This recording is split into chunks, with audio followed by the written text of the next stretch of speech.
When you're a reporter, the spine of your stories is your interviews, the speeches, the news conferences, what people are saying. And for 30 years, I became very good at transcribing, because that's what you have to do. You can't write a TV story, a radio story, a podcast, a news article if you don't have precise quotes. I saw an opportunity a decade ago to leverage emerging AI, speech to text, to transform that workflow.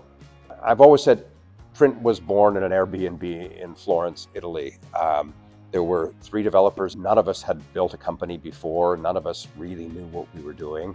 But there was a core understanding that there was a problem that could be solved through technology, and we were on to figuring that out. And that's really what started it.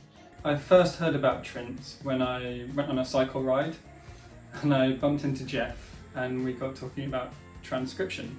Shortly after that, I met with the Trint team, and we met in a cafe on Brick Lane. It was a cereal cafe. It was kind of a really unusual meeting, because we were talking about all this kind of fun tech stuff, but at the same time, you had, a couple of people eating Cocoa Pops and stuff like that. Trint has been on an incredible journey and has changed so much. In the time I've been here, Trint has grown to nearly 5 times the size in terms of its staff.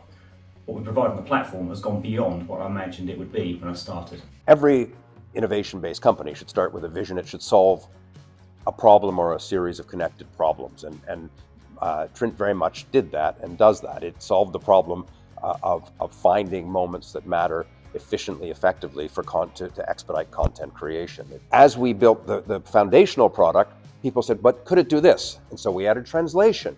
Can it do this? So we added cross-Trint searches. Can it do this? So we added multiple languages. And it goes on and on. One of the most exciting innovations I see here is multilingual live transcription, a product I've been part of since I joined Trint last year. So if a reporter attends a multilingual event and they don't know in advance what language will be spoken, MLT can auto-detect and transcribe everything in real life, which is so cool. And it's something our customers can really get value from.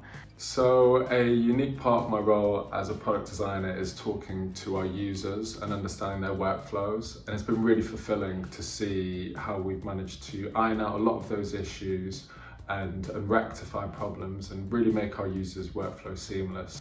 It's actually really exciting to see how proactive we're starting to become by improving those workflows with generative AI and becoming more sophisticated by delving into accessibility. And yeah, it really makes me proud to work here.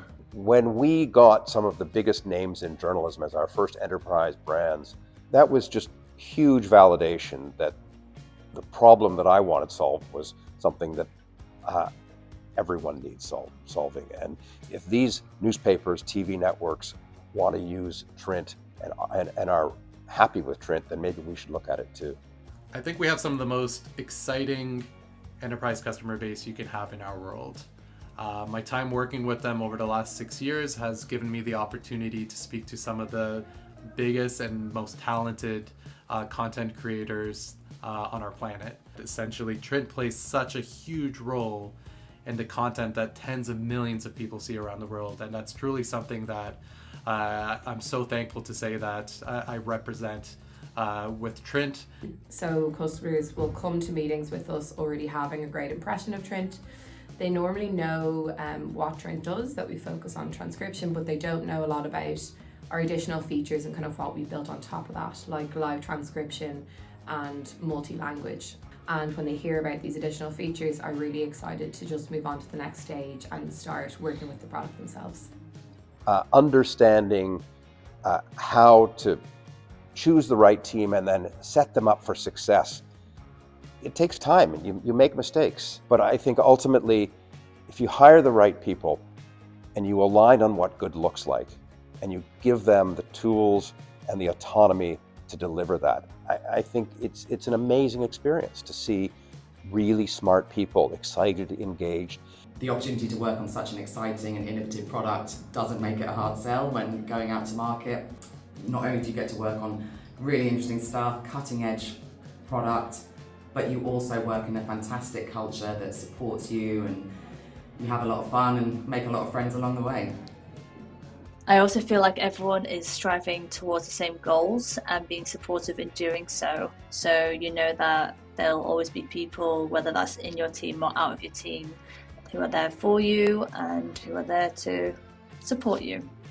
You know, if you had told me a dozen years ago that I would be building a tech company when I was a journalist, a foreign correspondent, I probably would have laughed at you. I didn't really imagine I was going to have a second career.